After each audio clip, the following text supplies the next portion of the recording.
Hay un pueblo en España donde la campana de la iglesia todavía suena. No porque nadie tire de la cuerda. No porque algún mecanismo de reloj haya sobrevivido décadas de abandono. Suena, dirán los pocos que lo han visitado en invierno, sola. Con el viento. Con el frío. Con la oscuridad. El pueblo lleva vacío desde 1965. La última familia se fue un martes por la mañana. Cerraron la puerta con llave al salir. Y en algún lugar de esa casa cerrada, sobre la mesa de la cocina, dejaron un cuenco de nueces al que nunca volvieron a recoger. Las calles están agrietadas y cubiertas de vegetación. El umbral de la iglesia no enmarca más que sombra. La fuente de la plaza sigue manando, alimentada por un manantial de montaña que no sabe que el pueblo se ha ido. Gatos llevan 3 generaciones viviendo aquí, descendientes de las mascotas que fueron abandonadas, ahora asilvestrados y vigilantes, sentados en las ventanas vacías de casas que todavía conservan sus cortinas. España es un país de luz extraordinaria. Es un país de calor y ruido y color y vida. Pero detrás de la España de postal, detrás de las playas y las fiestas y las plazas catedralicias, hay otra España completamente distinta. Una España de silencio. Una España de carreteras vacías que suben a montañas que casi nadie visita, de valles donde el sonido del motor de un coche resulta genuinamente sorprendente, de lugares donde comunidades enteras una vez vivieron y trabajaron y discutieron y amaron y luego, por razones que van de lo político a lo geológico a lo simplemente desgarrador, recogieron sus cosas y se fueron y nunca volvieron. Los geógrafos tienen un término para ello. Lo llaman España vaciada. No es una metáfora. Es una realidad demográfica. A lo largo del interior de la península ibérica, a través de las altas llanuras de Castilla y las cordilleras de Aragón y los valles profundos de Galicia y los rincones remotos de Extremadura, cientos de pueblos han sido abandonados en los últimos 100 años. Algunos fueron vaciados por la guerra. Otros por la construcción de embalses que los engulleron. Otros por la lenta migración económica del siglo XX, la atracción de las ciudades y la costa y la promesa de algo más fácil que la vida que sus padres habían vivido.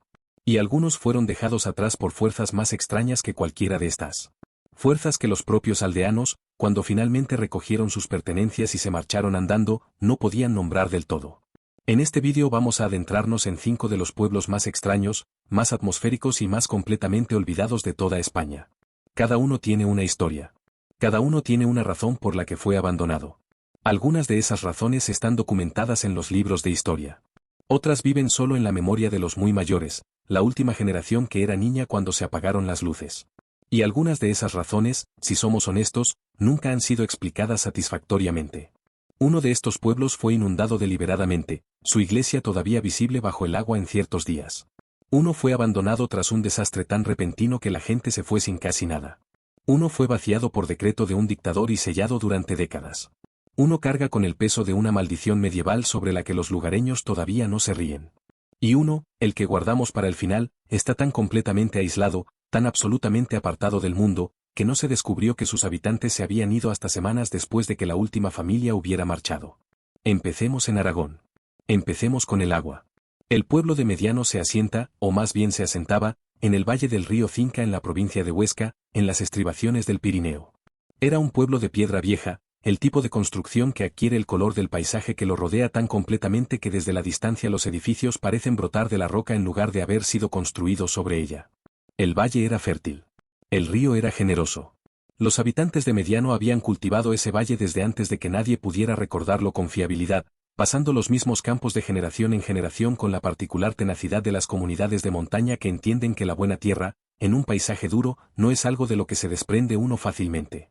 En los años 30, el gobierno español comenzó a planificar una presa en el Cinca. El proyecto fue interrumpido por la guerra civil, luego retomado bajo la dictadura de Franco con la particular indiferencia hacia las vidas individuales que caracterizó gran parte de lo que aquel régimen construyó. Para los años 60, los planes estaban ultimados. El valle sería inundado. El pueblo quedaría sumergido. Los habitantes de Mediano recibieron la orden de marcharse. Se les ofreció una compensación. No se les ofreció una alternativa. La inundación se completó en 1974. El embalse, conocido ahora como el embalse de Mediano, fue llenándose lentamente. Las casas quedaron sumergidas habitación a habitación, pared a pared. La iglesia fue lo último en desaparecer. Su torre, más alta que todo lo demás en el pueblo, mantuvo la cabeza por encima del nivel del agua durante años después de que todo lo demás hubiera desaparecido. Las fotografías de aquellos años muestran la torre emergiendo de la superficie del embalse como un dedo señalador, como una acusación. Con el tiempo, el agua se la llevó también. Pero esto es lo que hace a Mediano extraordinario en lugar de meramente triste. El embalse nunca se ha mantenido consistentemente lleno. En años secos, en años de sequía, el nivel del agua baja. Y cuando baja lo suficiente, Mediano regresa. Los muros emergen. El trazado de las calles reaparece. Las ventanas vacías de casas sin techo se elevan por encima del nivel del agua y vuelven a mirar al cielo. La gente viene de toda España a verlo. Traen cámaras. Se quedan al borde del agua y fotografían las ruinas del pueblo con las montañas detrás y el agua alrededor y publican las imágenes en internet donde son compartidas por cientos de miles de personas que no tenían ni idea de que este lugar existía. Algunos de los que vienen son descendientes de los que se fueron. Traen a sus hijos y se quedan al borde del agua y señalan los muros y dicen, esa era la casa de tu bisabuela. Esa era la escuela. Esa era la plaza donde se celebraba la fiesta cada agosto. Los niños miran las formas grises de piedra en el agua gris e intentan comprender lo que significa tener un pueblo natal bajo el agua. La mayoría no logra del todo conseguirlo. Ese fracaso de la imaginación no es culpa suya. Algunas pérdidas son simplemente demasiado grandes y demasiado extrañas para ser comprendidas del todo por nadie que no las haya vivido. Pero no todos los pueblos abandonados de España se fueron en silencio. El siguiente de nuestra lista se resistió de la única manera que podía. Con memoria. Con terquedad. Y con una historia de fantasmas que se niega a morir. El pueblo de Granadilla se encuentra detrás de un muro. Literalmente. Está rodeado por una muralla defensiva medieval completa, bien conservada, de granito, el tipo de muralla que se construyó en el siglo XV para mantener fuera a los enemigos y que ha conseguido, de una manera diferente, mantener fuera al mundo moderno desde entonces. Granadilla está en la provincia de Cáceres en Extremadura, en el árido corazón del oeste de España. Se asienta en una elevación sobre lo que ahora es el embalse de Gabriel y Galán. Y como Mediano, fue sacrificada a una presa. El embalse se construyó en los años 50. Granadilla fue evacuada en 1965. Pero Granadilla, a diferencia de la mayoría de los lugares de este vídeo, no se hundió sin más. Se quedó por encima del nivel del agua, preservada por su elevación, preservada por sus muros, preservada por una combinación de suerte geográfica y la pura indestructibilidad de su construcción medieval. Estuvo vacía e intacta durante 20 años. Y entonces, en 1980, el gobierno español hizo algo inusual. La declaró lugar de restauración y uso educativo. Se trajo a jóvenes a través de un programa llamado Adopción de un Pueblo para realizar trabajos de restauración. Los muros fueron reparados. La iglesia fue estabilizada. El antiguo palacete quedó estructuralmente saneado. Granadilla se convirtió en una especie de laboratorio vivo, no del todo restaurada, no del todo en ruinas, atrapada en un estado permanente de devenir. Hoy se puede visitar Granadilla. Es uno de los pueblos abandonados más accesibles de España.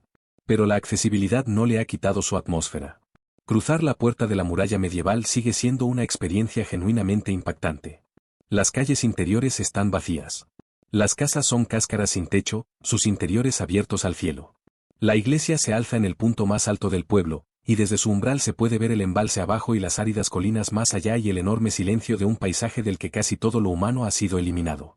Y luego está la historia que los lugareños de los alrededores todavía cuentan. Que Granadilla estaba maldita. Que la manera específica en que fue abandonada, la expulsión forzada de su gente por un gobierno para el que no habían votado y al que no podían resistir, dejó algo en las piedras. Algo que los trabajadores de la restauración sentían cuando estaban allí solos, al caer la tarde, cuando la luz cambiaba y las sombras se alargaban y el viento recorría las habitaciones vacías. Algo difícil de precisar e imposible de demostrar y que cierto tipo de persona descartará inmediatamente como superstición. Pero las personas que han pasado tiempo en Granadilla a solas, al anochecer, tienden a ser cuidadosas en la exactitud con que hablan de ello despectivamente. Estamos a mitad de nuestra lista. Y lo que viene a continuación es quizás el abandono más cargado políticamente de todo este vídeo. Un pueblo que no solo fue vaciado, sino borrado. Deliberadamente. Sistemáticamente. Y por razones que España pasó 40 años fingiendo que no existían. Belchite no es un secreto. Aparece en los mapas. Está señalizado desde la carretera. Se puede visitar. Pero lo que Belchite es, lo que representa, lo que sus ruinas contienen en términos de historia española, es algo que el país pasó toda la era franquista negándose a reconocer adecuadamente y con lo que solo en las últimas décadas ha comenzado a enfrentarse, lenta y dolorosamente. Belchite está en la provincia de Zaragoza en Aragón. Antes de 1937, era una próspera ciudad de mercado de alrededor de 4.000 personas. Tenía una gran iglesia, varias capillas más pequeñas, un convento, una plaza mayor, una economía en funcionamiento construida en torno a la agricultura y el comercio. Era, según todos los testimonios, una ciudad española ordinaria del tipo que existía a cientos a lo largo del interior del país. En agosto y septiembre de 1937 se libró la batalla de Belchite. Fue uno de los enfrentamientos más brutales de la Guerra Civil Española. Las fuerzas republicanas, apoyadas por las brigadas internacionales, asaltaron Belchite, en manos de los nacionales, en un intento de aliviar la presión sobre otros frentes. La lucha duró 2 semanas. Se libró a corta distancia, casa a casa, habitación a habitación, por las estrechas calles del casco antiguo. La artillería y el bombardeo aéreo destruyeron gran parte del tejido construido. Para cuando los republicanos habían tomado el pueblo, Belchite era en gran parte escombros. Cientos de soldados de ambos bandos habían muerto. Un número significativo de civiles había muerto junto a ellos. Las calles estaban llenas de cadáveres. El aire estaba lleno de ceniza. Las fuerzas de Franco retomaron Belchite un año después. Y Franco, con el particular sentido teatral que caracterizó algunos de sus gestos políticos, decidió no reconstruir el pueblo. Construyó un nuevo Belchite, a unos cientos de metros del antiguo, y declaró que las ruinas del original se conservarían exactamente como las había dejado la guerra. Como monumento. Como advertencia. Como demostración, o eso decía la narrativa oficial, de lo que la República había hecho. Lo que Franco no permitió, durante décadas, fue ningún relato honesto de lo que realmente había ocurrido en Belchite. La historia oficial era una de destrucción republicana y martirio nacional. La realidad, según han establecido los historiadores desde entonces, era considerablemente más complicada. Los nacionales habían usado el pueblo como bastión. La lucha había sido de 2 bandos.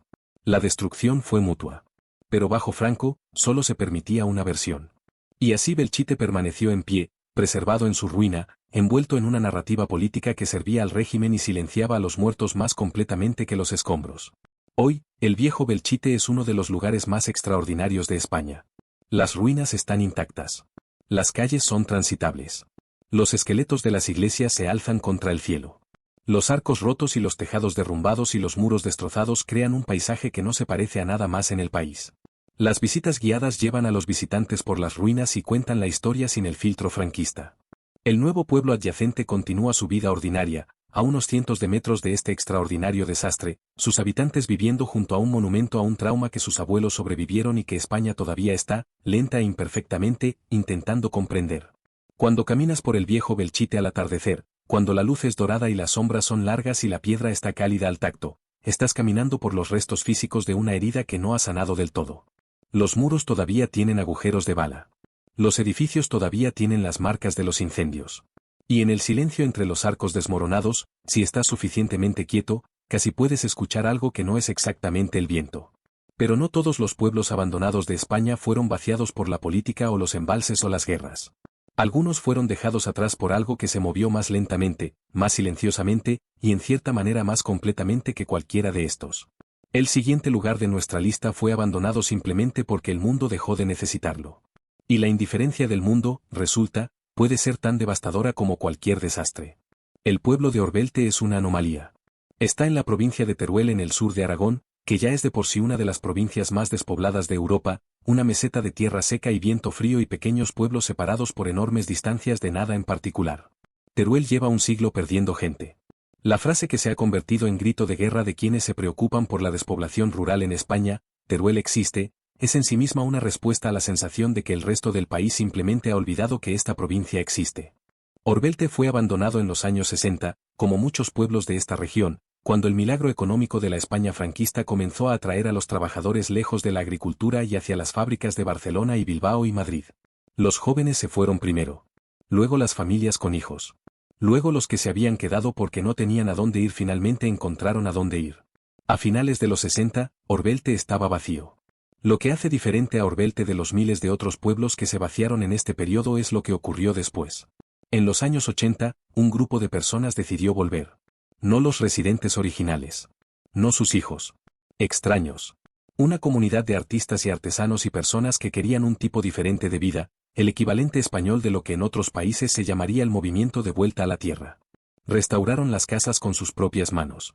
Abrieron talleres. Convirtieron Orbelte en algo que la literatura turística llama museo etnográfico, aunque esa frase hace que suene más oficial y menos extraño de lo que realmente es. Hoy, Orbelte está habitado de nuevo. Apenas un puñado de residentes permanentes.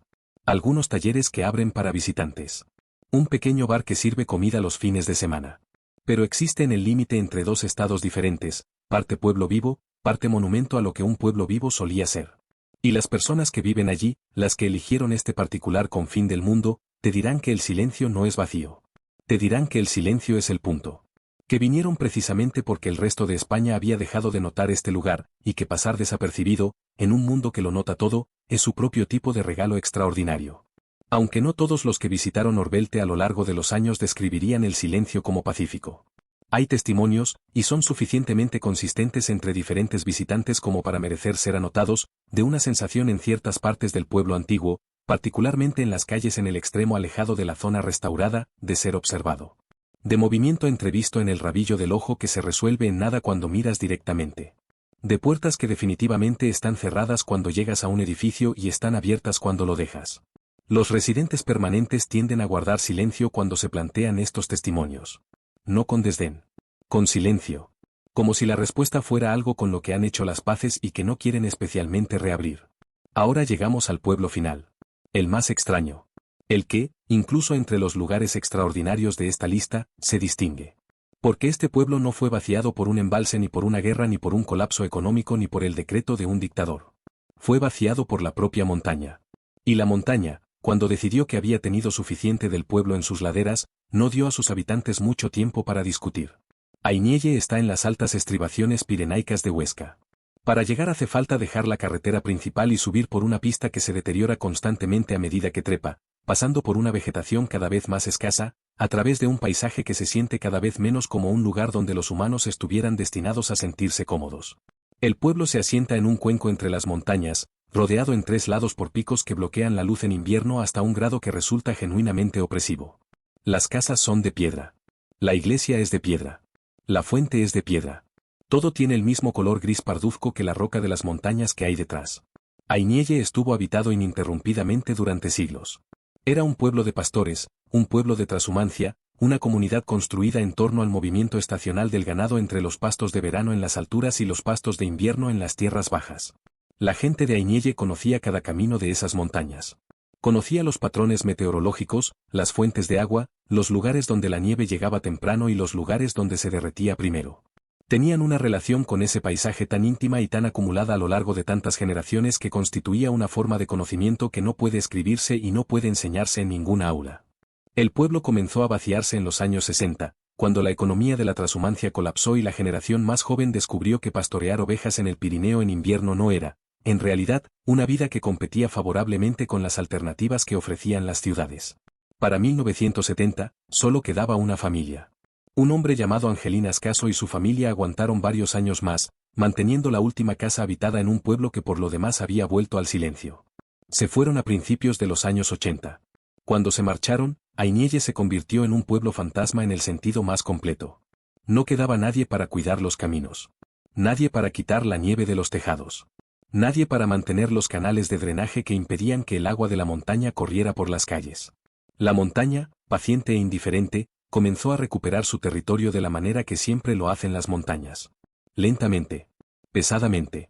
Con la absoluta confianza de algo que sabe que tiene todo el tiempo del mundo. Pero Ainielle tiene una segunda vida que sus habitantes no pudieron haber anticipado. En 1995, el novelista español Julio Llamazares publicó un libro llamado La lluvia amarilla.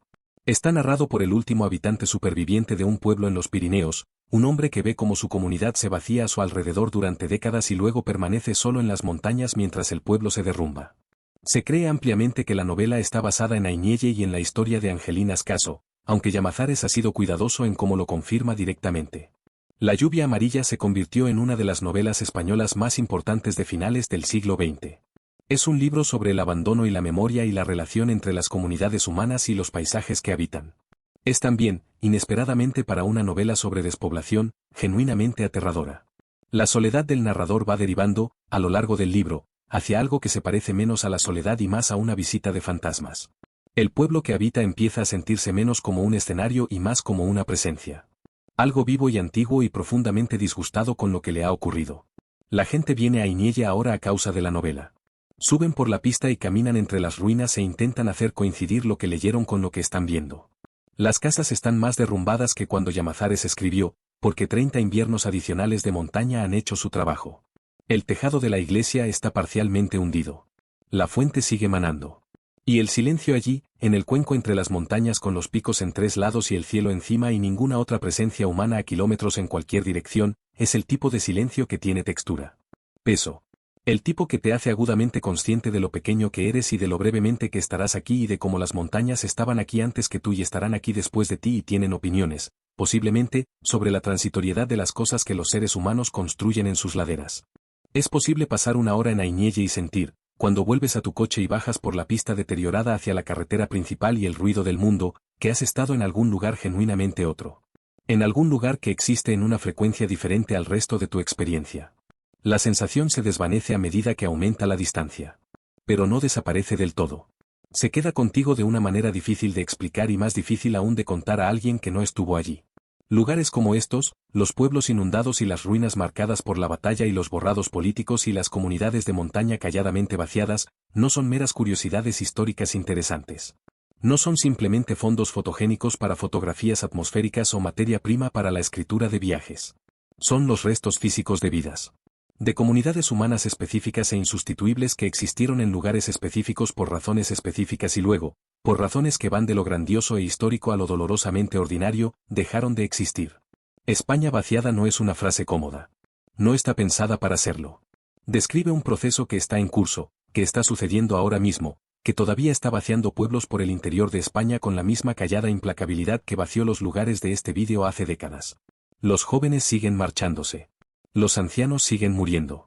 Las escuelas siguen cerrando, los comercios bajando las persianas, los últimos bares sirviendo sus últimas rondas a sus últimos clientes restantes antes de que el dueño finalmente decida que ya es suficiente y cierre la puerta por última vez. Lo que se deja atrás no es nada. Eso es lo que estos lugares insisten, si estás dispuesto a quedarte quieto el tiempo suficiente para escucharlo. Los muros todavía están en pie. Las fuentes todavía manan. Las campanas todavía suenan, o al menos algunas de ellas suenan, con el viento. Algo permanece. Algo que lleva el peso de la comunidad que lo construyó y de la comunidad que lo dejó y de las décadas de silencio en medio. España todavía está decidiendo qué hacer con estos lugares. Algunos serán restaurados. Otros inundados. Algunos continuarán su lento derrumbe de vuelta al paisaje del que fueron construidos. Y algunos se convertirán, como se ha convertido Aiñelle, como se ha convertido Belchite, como se convierte Mediano brevemente cada vez que la sequía revela sus muros, en lugares de peregrinación. Lugares a los que la gente viaja no a pesar de su vacío sino por él. Porque en un mundo muy lleno y muy ruidoso, hay algo insustituible en estar de pie en una calle por la que nadie ha caminado en décadas y comprender, en tu cuerpo más que en tu cabeza, que el mundo es más viejo de lo que tú eres y más grande que tu experiencia de él y ha sido el escenario de más vidas de las que jamás podrás llegar a contar. Si las historias como estas son el tipo que te trae a este canal, suscríbete. Hay más calles vacías. Más iglesias medio derrumbadas. Más fuentes que manan en pueblos donde no queda nadie para beber de ellas. Y todas y cada una de ellas tienen una historia que merece ser contada.